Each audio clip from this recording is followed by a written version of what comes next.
is CGTN, China Global Television Network.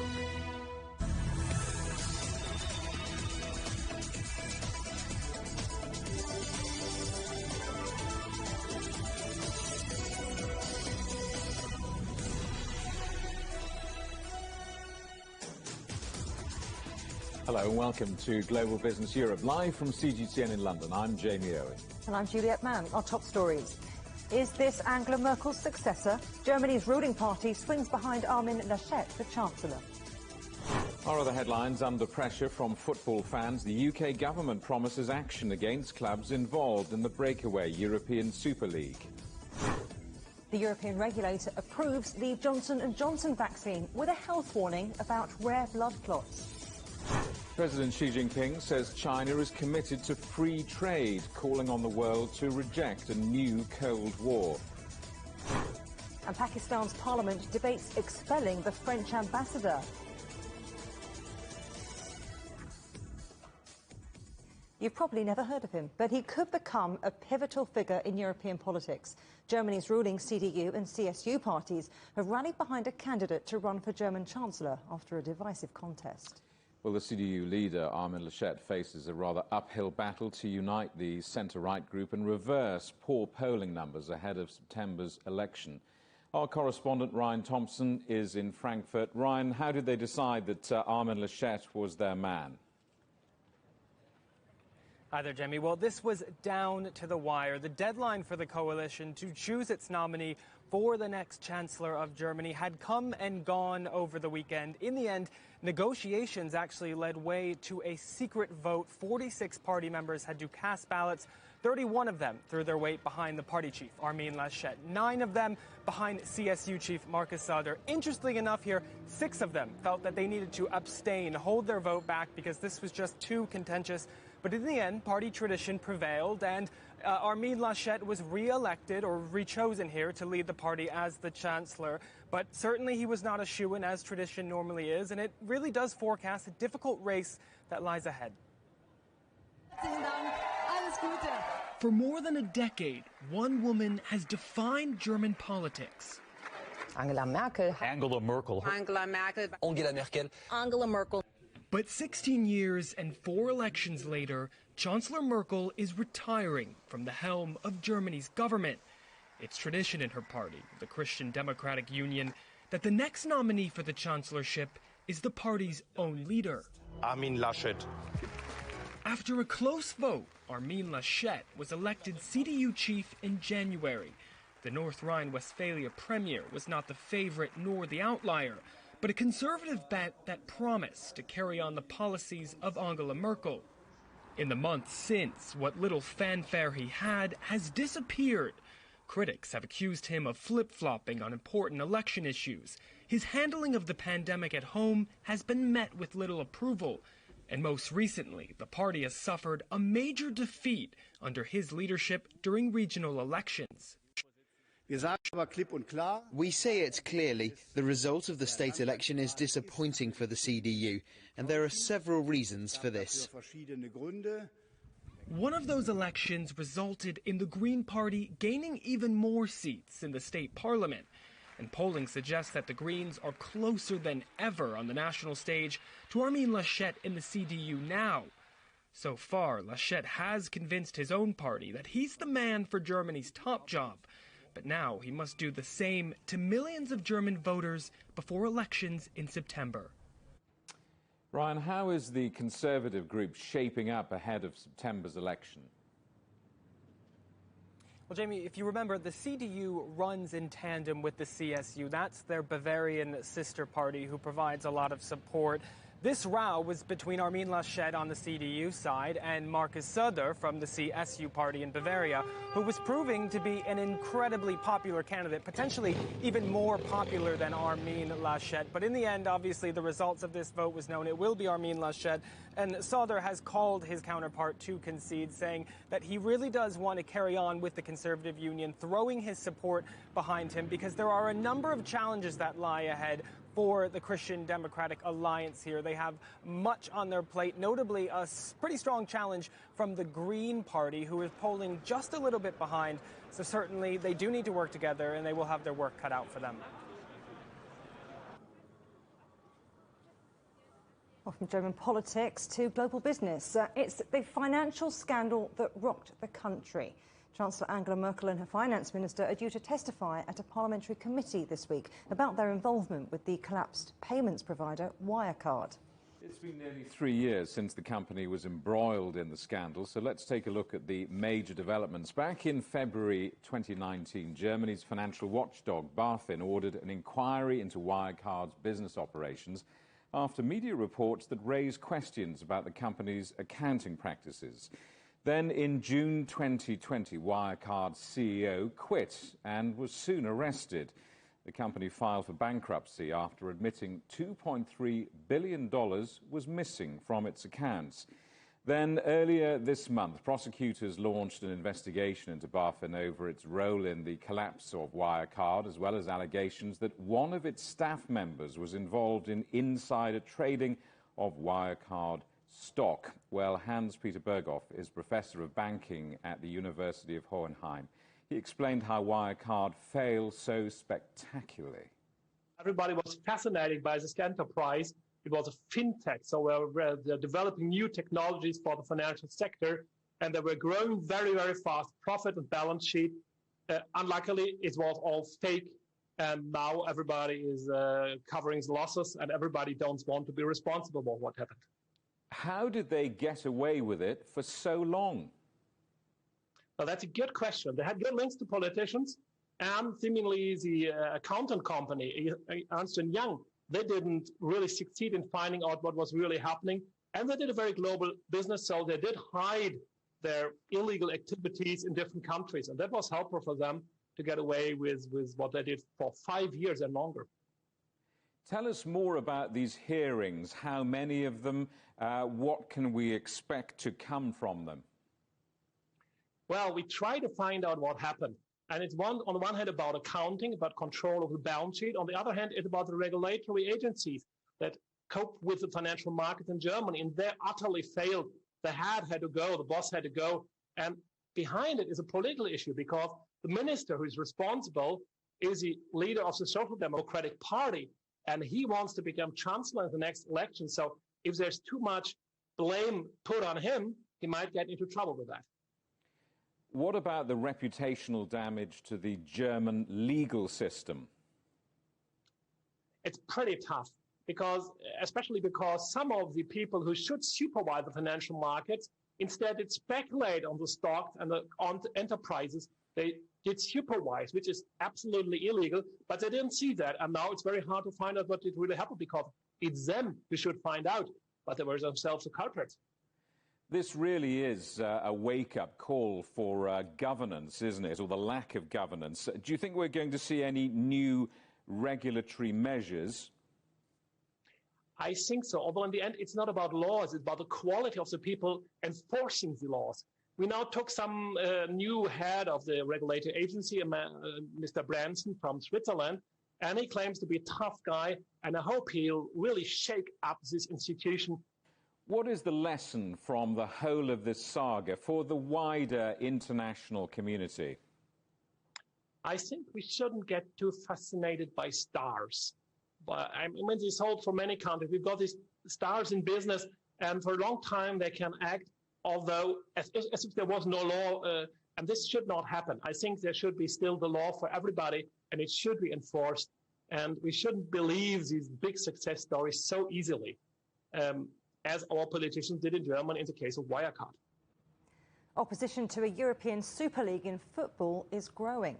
The closed-shop competition that would feature Liverpool, Manchester United and Real Madrid has faced a huge backlash, with former and current players condemning proposals. The UK's Prime Minister, Boris Johnson, has been holding discussions with the FA, Premier League and fans. Well, let's talk to our correspondent, Naweed Jabarkal. Naweed, bring us up to date with what's been happening. Well, as we speak, above my shoulder in the distance, Boris Johnson is hosting a press conference on the coronavirus, but a lot of his day today, Juliet, has been spent talking about football. He's met with the Football Association here, the sports governing body, as well as the Premier League. That's the English Premier League, which is the most lucrative league of its kind anywhere in the world. And some pretty strong words out of Boris Johnson, saying that the government will do all it can to try and stop this breakaway league. His office, Downing Street, says the Prime Minister told the representatives at this meeting that he will not stand by while a small handful of owners create a closed shop. He went on to say that no action is off the table. Now, that's going to be worrying for the British clubs involved, the English clubs, 6 of them, making up half of that dozen of breakaway so-called elite clubs that want to move away. There could be legal issues coming up as well. Legislation is one area that the government has said it could possibly look at in terms of blocking clubs like Liverpool, Arsenal, Tottenham, Manchester United and Man City and Chelsea from moving ahead with this plan. But we've also heard from the other side today, from Florentino Perez, the head of Real Madrid, the president of that club, and now the chairman of this newly created European Super League, who says that this is actually going to benefit the sport. As some of the world's richest football clubs move ahead with plans for a breakaway league, the opposition is fighting back. UK Prime Minister Boris Johnson led a roundtable with ministers to discuss the government's response. Half of the 12 clubs that have agreed to join the new league are English. What we'd encourage is all of these 6 clubs to step back. It's not in the spirit of football. It's not what fans want. You've heard it. It's not what players want. It's not what managers want. It seems to be what the money men want, and that isn't what should be driving football. One of those so-called money men is Florentino Perez, the president of Spanish giants Real Madrid and the man behind the idea of a Super League. He defended the move and said it would actually save football. First, we have to analyse why 40% of young people between 16 and 24 are no longer interested in football. So why are they not interested in football? Well, because there are too many matches of poor quality and they aren't interested. They have other platforms to entertain themselves with. That is the reality. Money is a big factor in all this. Perez says the coronavirus pandemic has damaged finances. US banking giant JP Morgan Chase is offering $5.5 billion to help fund the new tournament. It would see 20 teams compete for the trophy, with 15 permanently in the competition. That's angered many fans all across the footballing world. This, the scene outside London's Arsenal Football Club, one of those joining the breakaway. And it's a similar picture at other clubs like Manchester United. Caught in the middle are the players, many of whom are uneasy with the plans but are having to do their jobs. And they're nervously watching what European football's governing body UEFA will do next. It's threatened to ban players from its competitions and even the World Cup.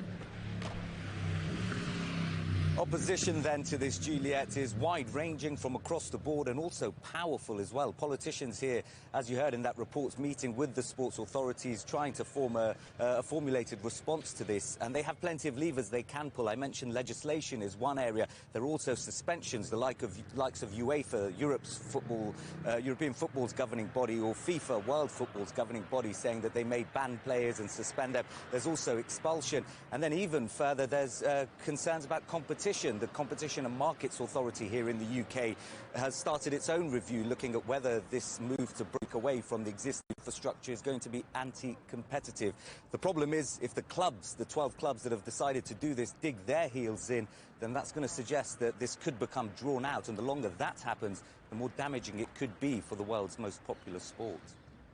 But Naweed, it sounds like those proposing this Super League, they're claiming it's all about the future of the game. In your report, it's going to save football, it's going to benefit the sport. That's those proposing it, though. No one else seems to see it that way. Yeah, no, not really, and it must be said that the opposition has been wide-ranging.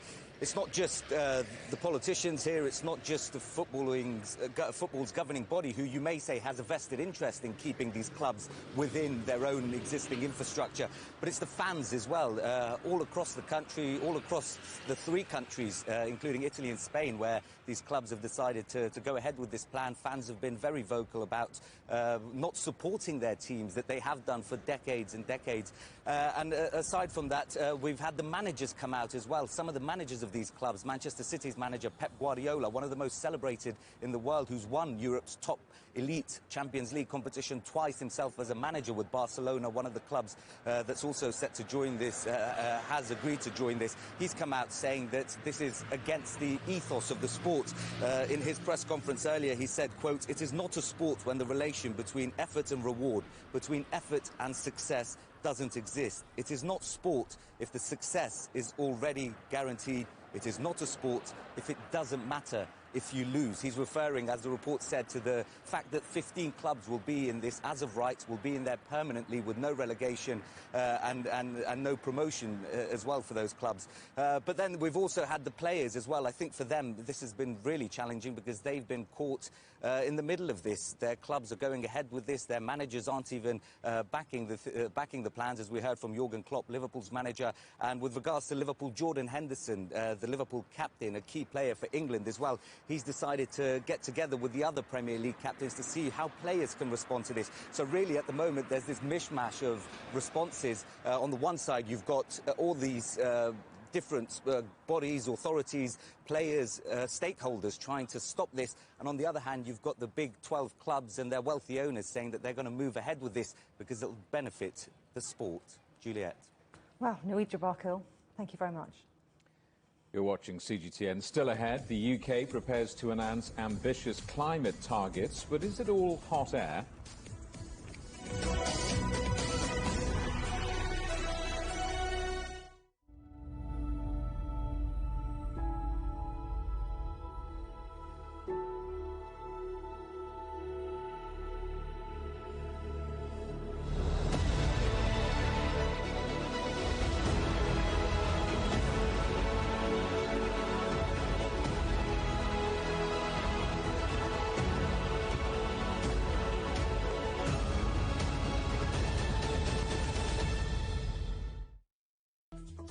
Search CGTN Europe wherever you get your podcasts to subscribe to The Agenda podcast. The Agenda with me, Stephen Cole, always gets to the heart of the story.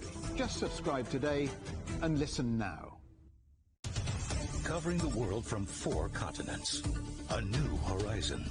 Teams in Beijing, Washington, D.C., Nairobi, and London. Who connect, interact, and inquire to bring you the stories that matter to all. The Link, only on CGTN. Don't forget you can sign up to our daily newsletter. We bring you all the top business headlines straight to your inbox. So sign up for free at this address. CGTN.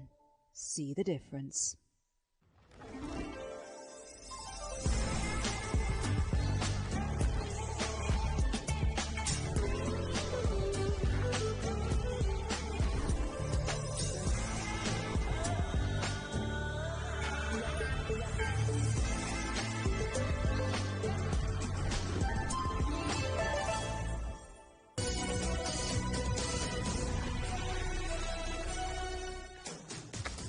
Welcome back to Global Business Europe.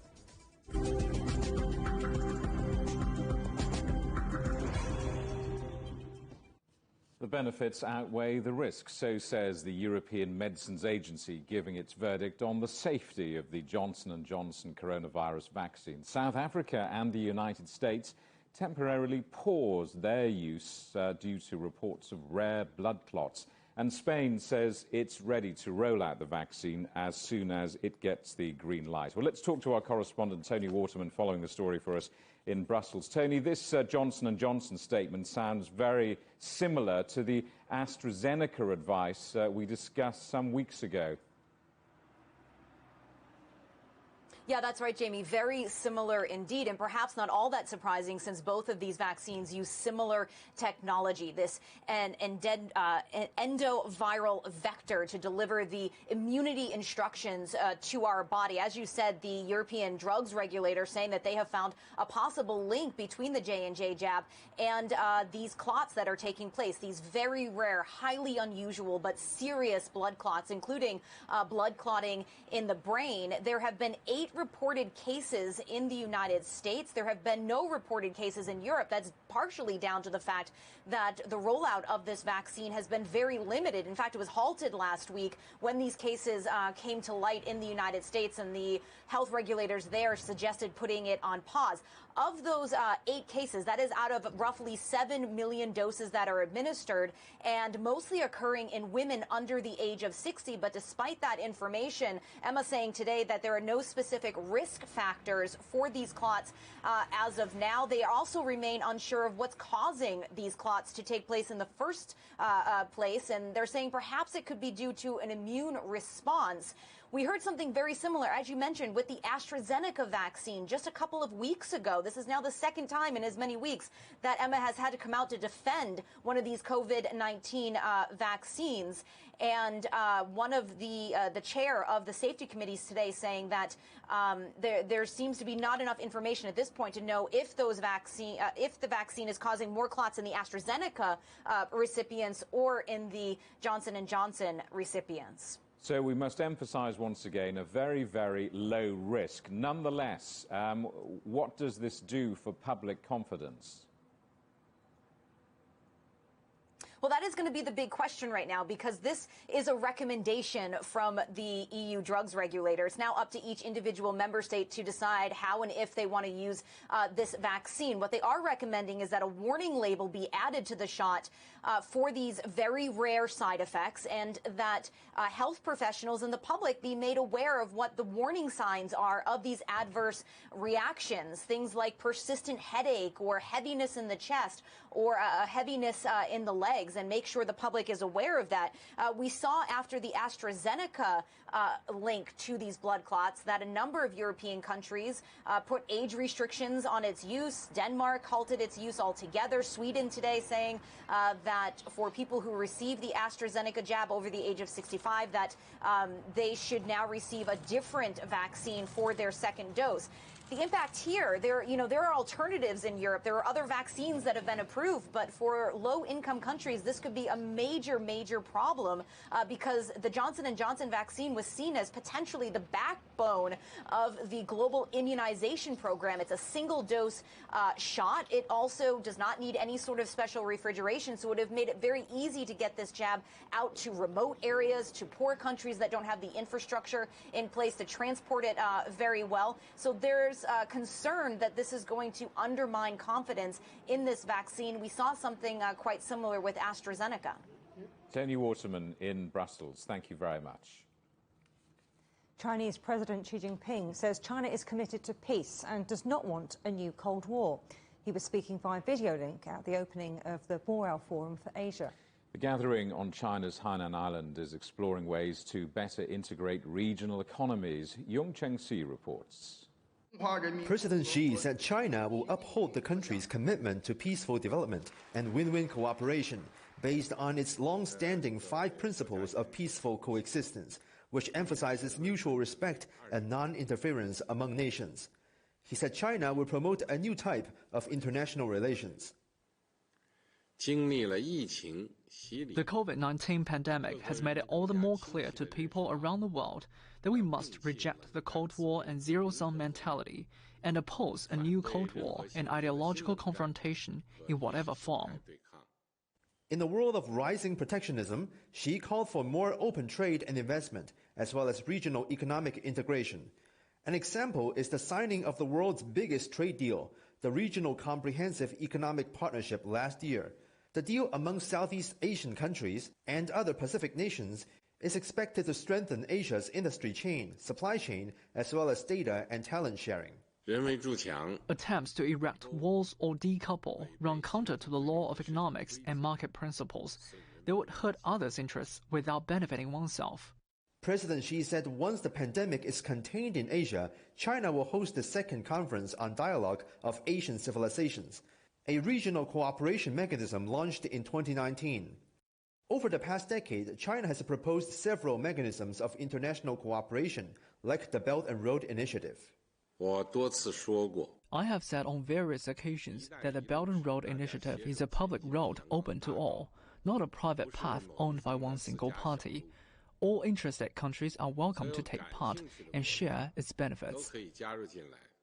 The World Bank says the Belt and Road Initiative is expected to help lift 7.6 million people out of extreme poverty and 32 million out of moderate poverty by 2030. She said China is also working with Belt and Road countries on combating COVID-19.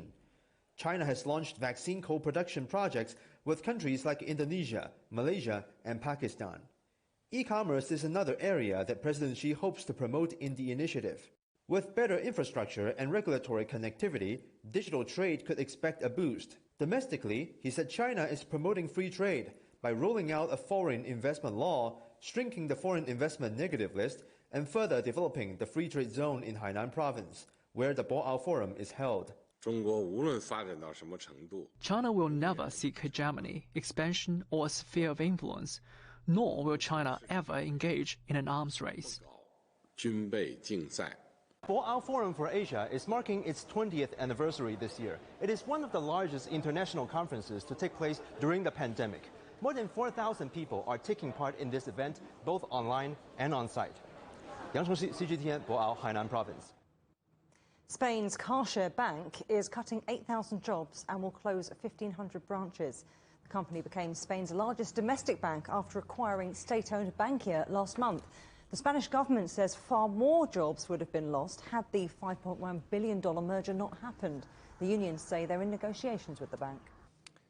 Britain's unemployment rate fell to just under 5% in the 3 months to February. That's largely because of government support for jobs, as well as some people leaving the workforce.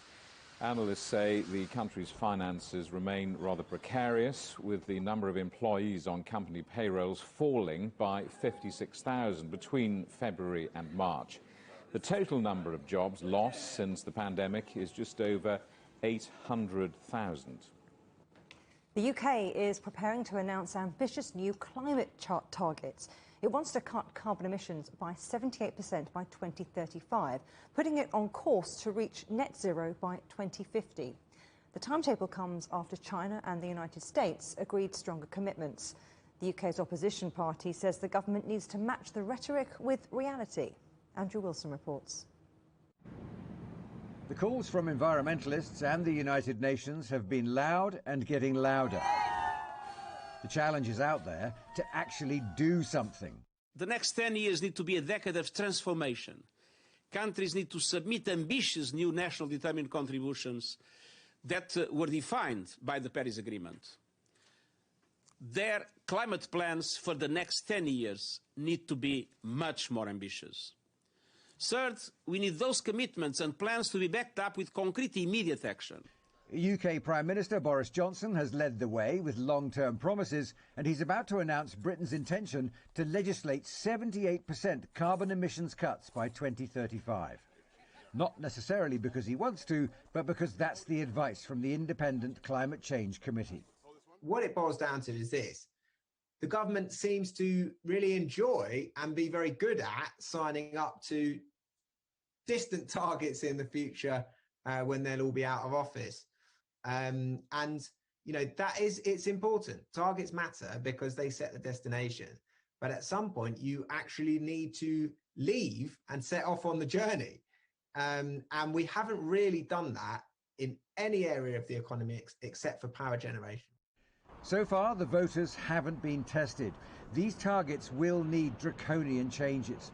Air travel has to be tackled. It'll mean punitive measures for frequent flyers. There are more electric cars on the roads, but this will need a radical culture change, a mass movement away from private to public transport, and ditching gas with a nationwide overhaul on how we heat and insulate our homes. Meat and dairy farming will also be in the firing line for the contribution that livestock makes to global warming. It's a challenge for politics and for the private sector, particularly the energy companies. While they are ambitious, and the government should absolutely be commended on that level of ambition, they're absolutely achievable. We've already got almost all of the technology that we need to be able to do that, and we'll figure out the rest very soon. As hosts of the next global climate conference, this is a huge opportunity for the UK to establish itself as a world leader. But the promises need policies, and that means the public getting involved, something the political class has energetically avoided so far. Andrew Wilson, CGTN. You're watching CGTN. Still ahead, one of Africa's longest-serving leaders, Chad's president, dies in clashes with rebels.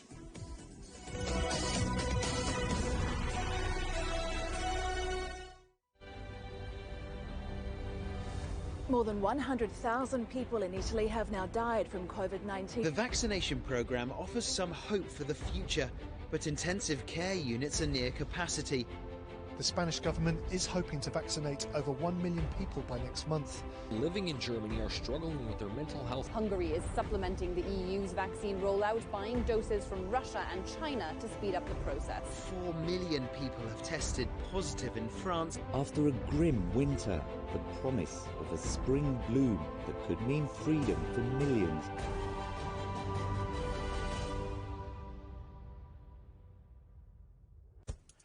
On the agenda with me, Stephen Cole, we look up into space. We look down into data. We look at debt. We look at politics. We look at opioids, climate change. We look at all the issues that really matter around the world. But you matter too. We want to tell the stories you want to see and hear about. Make it your agenda.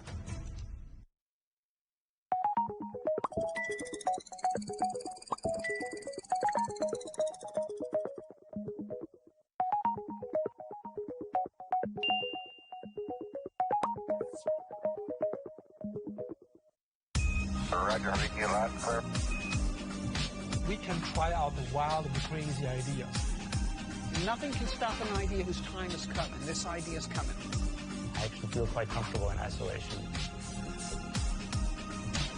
We should all be very basic when we're trying to save the world. Oh, no. We hope it will happen. We have to live in hope. The agreement is signed. But what is the real deal now the UK has left the EU? For trade, for business, for the city, for ordinary people. Make sense of Brexit with CGTN.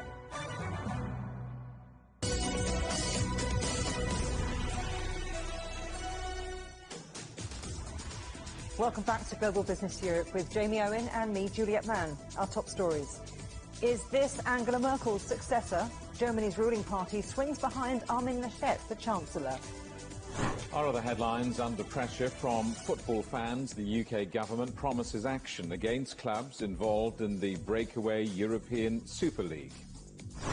And the European regulator approves the Johnson & Johnson vaccine with a health warning about rare blood clots. Now, a flurry of major US companies, including Johnson & Johnson and IBM, have announced their quarterly results. Elsewhere, Dogecoin is causing a stir in the cryptocurrency market. Let's talk to our man who knows, our correspondent John Terrace in New York. John, which earnings have caught your eye today? Well, I have to say pretty much all of them, really, in the last week or so. 80% of the S&P 500 who've given us their earnings so far have beaten Wall Street expectations, and most of them by 20 or 22%.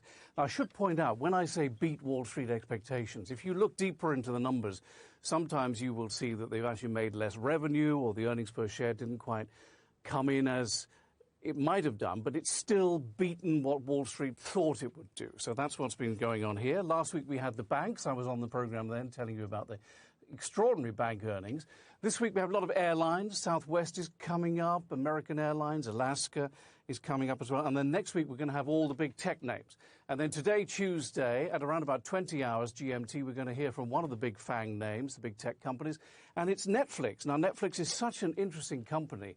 Of course, it's like a TV channel in and of itself. People watch it all over the world. They're very wily people over at Netflix. People here say never write off Netflix, even though they have very stiff competition from the likes of Disney+. And the thing with Netflix, when their earnings come out, we'll be looking for the number of people who signed on in the last 3 months, both here at home in America and also around the world. Netflix shares down 1% at the moment. The other one that caught my eye today is IBM. Now, I love talking about IBM. IBM, International Business Machines, is a 109-year-old technology company. Just stop and think about that for a second. It's 109 years old. That is even older than Jamie and me, folks. Yes, it's a very old company, but it's a technology company. They began by making adding machines, and then they began by making huge computers. I remember going to the Portsmouth News in Portsmouth once when I was a very young boy, and the computer filled the entire room. And they had less computer power then than we have in our phones today. But today, IBM is a cloud company and a consultancy company. They've had a difficult job transitioning from making computers into that, but they're getting there. And the CEO said today that he thought the company would enter 2022 in a better position than it's entered in 2021. So that's good. IBM shares were up 4% last night, and they're up a further 4% today. And then just quickly, a couple of names. J&J, you mentioned J&J just there. Well, their shares are up at the moment by 3%. They beat expectations of Wall Street with very strong sales of about $100 million. And despite the vaccine snafu and today's story out of the European Union that you just touched on there, where the EU has said, OK, the vaccine's all right, but it may be linked to clots, but the benefits outweigh the downside. So J&J up 3%. And Procter & Gamble, this is interesting as well. This is a big household products maker here. They've done well, beating expectations based on makeup. People are wearing more makeup. So what does that tell you? It tells you that the lockdown is beginning to end here. And I can add to that, just out of interest, the traffic in New York in the last week or so has been absolutely horrendous. It's almost back to how it was before COVID. So that would suggest that things are starting to get back to normal. John, why is Dogecoin surging? Yes, it's Dogecoin. It's not Dogecoin. I know it's an easy mistake to make, but it's Doge. And, you know, the funny thing about Dogecoin is that today is Dogecoin Day in America. I don't know who makes up these things, but we're celebrating or commemorating, whichever way you look at it, Dogecoin Day. It was begun back in 2013 by, oddly enough, an IBM software engineer who did it for a joke. It was just a joke. And the reason he did it was Bitcoin was around back in 2013, and it was very, very secretive. And there were very few what they call miners or supporters of Bitcoin. So he thought, I know what I'll do. I'll create my own Bitcoin equivalent. We'll call it Dogecoin. And basically what we'll do is stick it out there and everybody can see that I created it. So there's no secrecy. Well, now, 6 or 7 years on, it's caught up in all the frenzy of cryptocurrencies. And we're told that something like 60 countries around the world are keen to get their own cryptocurrencies going. I mean, I think I'm old now. I'm almost 25. And I don't get it. I simply don't get it, because these things aren't backed by anything.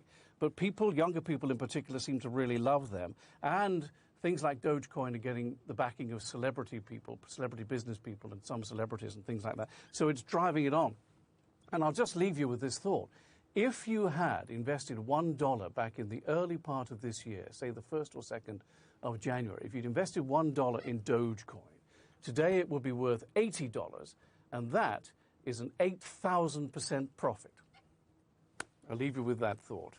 John, I can hear the tears falling in my earpiece as grown men realise they could have been enormously wealthy had we listened to you all those months ago. John Terrors in New York, thank you very much. Well, from Dogecoin to Britcoin, UK Finance Minister Rishi Sunak has set up a new task force backed by the Bank of England to look into a digital pound sterling. Well, Sean Kiernan is chief executive of fintech startup Greengage. He says the business case is strong. I think there's quite a strong one. Chancellor Sunak's announcement yesterday to launch a task force for central bank digital currency highlights really what's the backdrop of a lot of work from central banks globally to look at this topic of a digital currency. The pound sterling being one of the strongest currencies globally is an obvious place to start from for what's called a stable coin, or a currency that's linked to one of the national fiat currencies like the pound sterling. There has been a lot of chatter in other central banks. Which ones do you think are making particular strides here? Actually, China is one of them. There was a really interesting study by PwC that came out this month that highlights the work of about 60 central banks around the world. The UK, according to this study, is the top country looking at this within Europe, but not the world. Within Europe, I think there are a lot of potentially more conservative governments across the West, given that they already have very strong central currencies. There's probably less of a push to explore this, but we're very excited to be in the UK and in a jurisdiction which is forward-looking in this particular sector. But let's talk about risks. I mean, do digital currencies really reduce financial stability risks, or have central banks really jumped on the bandwagon because you've got companies, big tech firms like Amazon and Facebook talking about having their own digital currencies? I think it's a really interesting distinction between what companies are doing and what the central banks are doing. Here, the Bank of England is a very different animal, I would say, to the likes of Amazon. What we're talking about here is the capacity to reduce a lot of costs in the system in terms of counterparty risk. Here, for example, making a payment overseas, there's often a period of several days before that payment actually arrives. If the plumbing of that payment transfer process is digitized, and that's underwritten by a central bank, there's much less risk in terms of understanding, is that money actually there, and will that money actually arrive? And so you can potentially transform settlement times from days to a matter of seconds, which would reduce a lot of risk in the system and create a much more efficient payment process. Would a digital version of sterling replace physical cash and bank accounts? I think that's a broader question. It's something people have been discussing a lot recently. There are issues, I think, in terms of privacy, potentially if cash were to disappear. And there are reasons to consider that as an important feature of an economy. I think in terms of digital and what's happening in terms of this potential Bitcoin, as you called it, is a different animal, again, to what's happening with digitization of payment rails overall. And here we see e-money growing quite a bit in importance, and the percentage of cash being used decreasing. But a fully digitized pound sterling, for example, is a very different machine in the back end, because it means that the underlying principles for how that transaction or that currency is recorded are done potentially in a public capacity using a public blockchain or private. It's not yet determined, as this is still in consultation. Chad's President Idris Deby has died following clashes with rebels in the north of the country. It comes just a day after he won re-election for a 6th term in office. He spent more than 3 decades in power and was one of Africa's longest-serving leaders. The military council, led by his son, Mohammad Kaka, has assumed interim control of the country. The Pakistani government has held a specially convened session of parliament to consider the expulsion of the French ambassador. This follows a week of protests, with the police. Supporters of an Islamist group are demanding the envoy's removal after cartoons depicting the Prophet Muhammad were published in France. Let's talk to our correspondent Ross Cullen in Paris.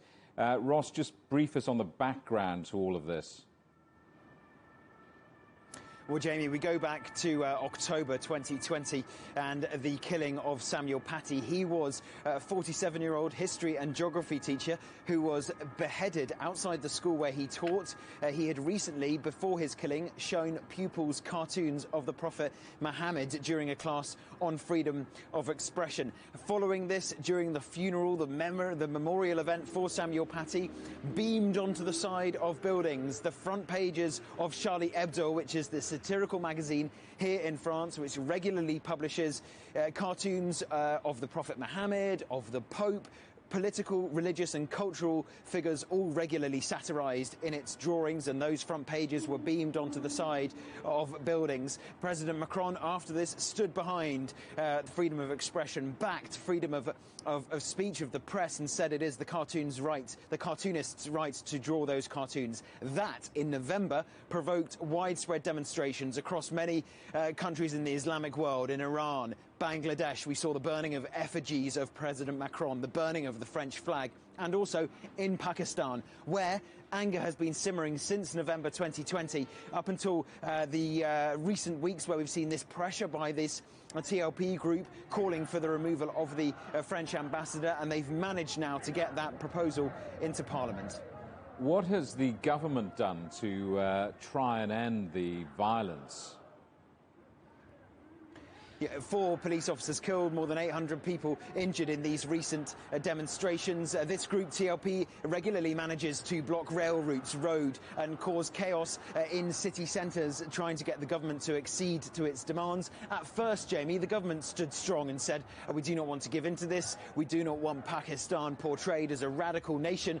But the pressure after the arrest of the protesters' leader has been growing, and eventually they have said, if you do stop your protests, we can consider this proposal. And so the group have said, we are calling an end to our demonstrations. Now that this proposal has been moved in Parliament, this resolution to discuss whether or not France's ambassador to Pakistan should be expelled, it was set for today, but it has been adjourned until later in the week. I was just going to ask you about the time frame on that decision of the French ambassador and their expulsion. Well, we have heard in the past week, we heard this message from the French embassy saying that all French citizens should leave Pakistan temporarily. All French nationals involved, French companies, should be leaving the country because it is not safe. There are security threats, all linked to these protests that we have seen. And an MP moved this resolution today, Tuesday, in Parliament in the Pakistani capital, Islamabad, and suggesting that it should be debated at committee level and also in the wider House. But it was adjourned until Thursday because there were the opposition lodged protests against this resolution, wanting to know further details of why the government gave in to these demands from the protesters. What exactly was the offer that the government put on the table to the protesters? The opposition wants more light shed on that, and so because of this protest lodged by the opposition, it has now been adjourned, as I say, until Thursday. So on Thursday we could well learn whether or not Pakistani MPs approve the resolution to call for the expulsion of the French ambassador. Ross Cullen in Paris, thank you very much. You're watching CGTN. Still ahead.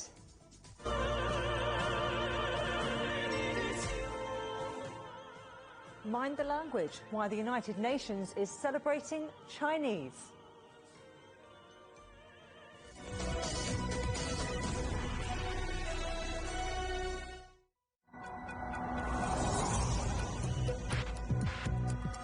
Each day, there are millions of stories.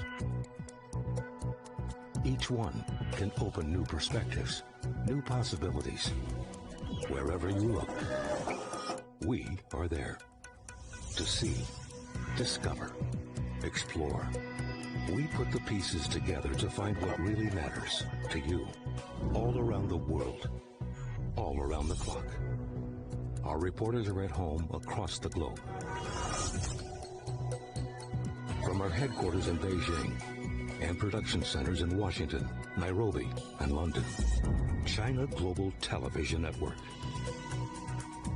Stories from across the globe, reaching people across the globe. CGTN. See the difference.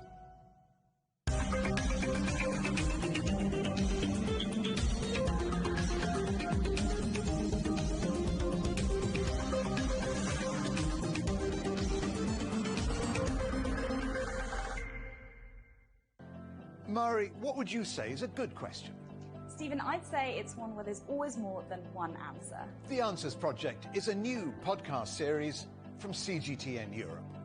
With me, Stephen Cole. And me, Mari Beveridge. In each episode, we'll take a complex question. And with the help of some of the world's foremost experts, shine light on some of the answers. So join us for the Answers Project. Available wherever you get your podcasts.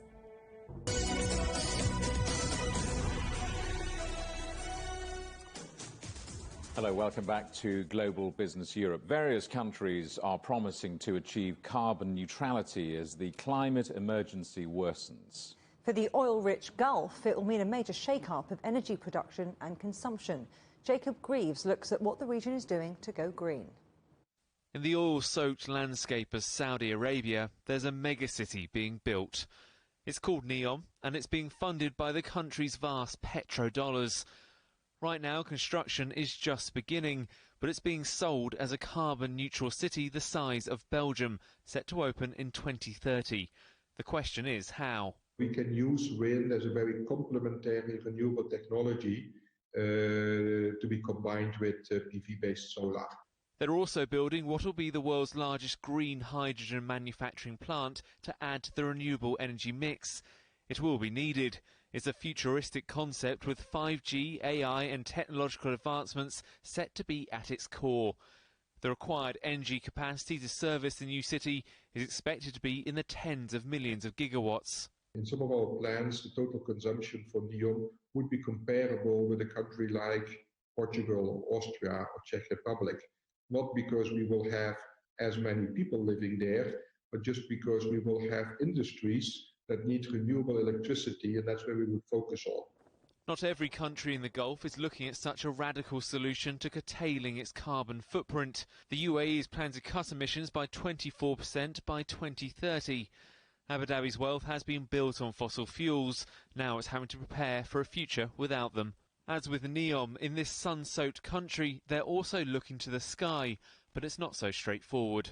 One of the problems facing solar power is how to efficiently bridge the gap between daytime, when the energy is produced, to nighttime, when production stops but demand persists. That means changes to storage capacity could drastically alter how widely this technology can be used. One Swedish startup thinks it's found a solution. Azelio has been trialling its technology on the site of Abu Dhabi's Masdar. During the day we generate, for example, electricity with solar panels. This electricity will melt a metal alloy, which is composed of recycled aluminum, and this alloy will be contained in the tank that you can see behind me. So we have several tanks, and at night the metal alloy will solidify and release the heat that we recover to power a Stirling engine that will regenerate electricity. Change appears to be coming down the pipeline, with governments pushing to drastically reduce their carbon footprint. But for now, they're still amongst the highest CO2 emitters per capita on the planet. Jacob Greaves, CGTN in Abu Dhabi. The Shanghai Auto Show is at full throttle, with major car makers showing off their latest vehicles to the Chinese market. But the global shortage of semiconductor chips is a big roadblock for many manufacturers. CGTN's Xia Cheng spoke to Volkswagen's CEO for China. See that 2021 has very good chances to fully recover and come back to the old growth path. And so all indicators, showroom traffic, Q1 sales indicates that this is quite likely to happen. What is now a kind of a knock-on effect from COVID-19 is chip supplies. It's not only the chips itself, it's also the pre-produced materials, the so-called wafers, the silicon wafers, which are, let's say, in general shortage for a lot of industries using these devices. So we will be hit in Q2. This is quite obvious that we will hit in our ability to further grow. And we are trying with the task force from Volkswagen Group, working together very closely with the first and second tier suppliers to minimize the impact on us. This will also affect others in the industry, but I hope that this will not affect too much our general positive outlook for the year 2021. Tuesday marks the United Nations Chinese Language Day. It's one of the 6 official languages recognized by the UN. And for the first time ever, it's being celebrated by a video festival. Chinese is one of the oldest languages still in use, dating back thousands of years. But as Catherine Drew now reports, many young non-Chinese people are studying this ancient language today.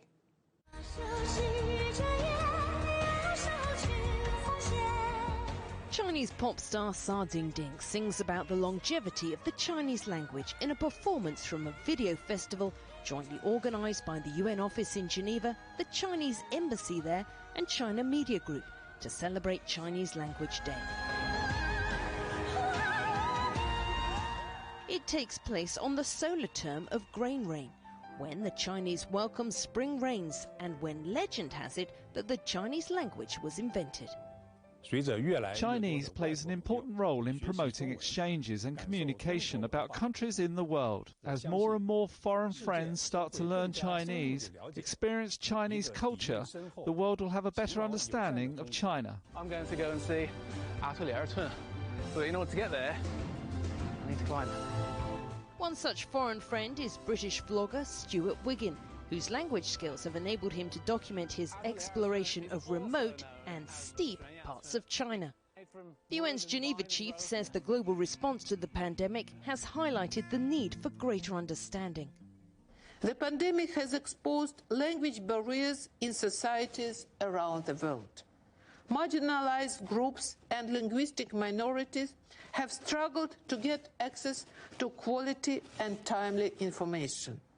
In order to secure a robust and coordinated global response to the pandemic, we first need to understand each other. The video festival also celebrates those who fall between two worlds, like half British, half Chinese Alex Hua Tian, who represents China at Olympic level in a very British sport. This is what I try to say to people. We don't have to agree with each other, but understanding is more important than agreeing. The challenge of learning the language was also appreciated, with some struggling. No, sorry, I forgot. But others mastering the language. So much so that they entered a competition for non-Chinese to demonstrate their language skills.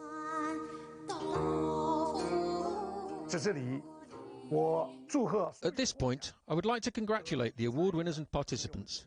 You have used the same language, but have let the world hear different voices. Many voices, one world is exactly what the UN is striving for in a multicultural world.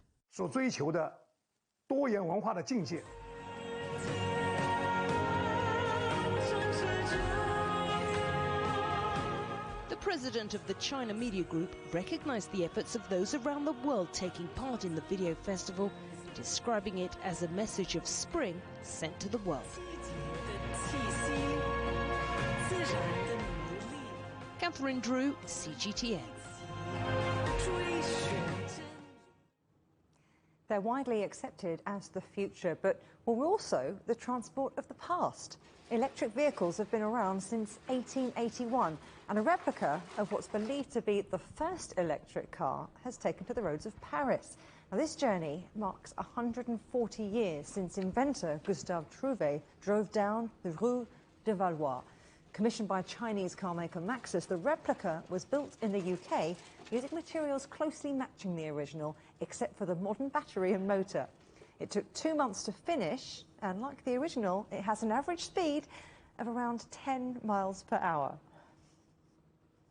The headlines again. Germany's ruling parties have rallied behind Armin Laschet for Chancellor, who now faces an uphill battle to unite the centre-right group and reverse poor polling numbers ahead of September's election. The UK government has promised to take action against football clubs involved in the proposed breakaway European Super League. Prime Minister Boris Johnson has been talking to the FA, Premier League and fans. And the European health regulator has approved the Johnson & Johnson coronavirus vaccine with a health warning about rare blood clots. Well, that's it for Global Business Europe. Thanks for watching. More on all of our stories at europe.cgtn.com, and do follow CGTN Europe on Twitter, Facebook and Instagram. We're on smart TV apps such as Roku, Apple TV, Amazon Fire and Android TV, on YouTube and Dailymotion, as well as CGTN.com and the CGTN app. Coming up next on CGTN, it's Africa Live. We'll see you again tomorrow, same time, same place. From all of the team in London, it's goodbye.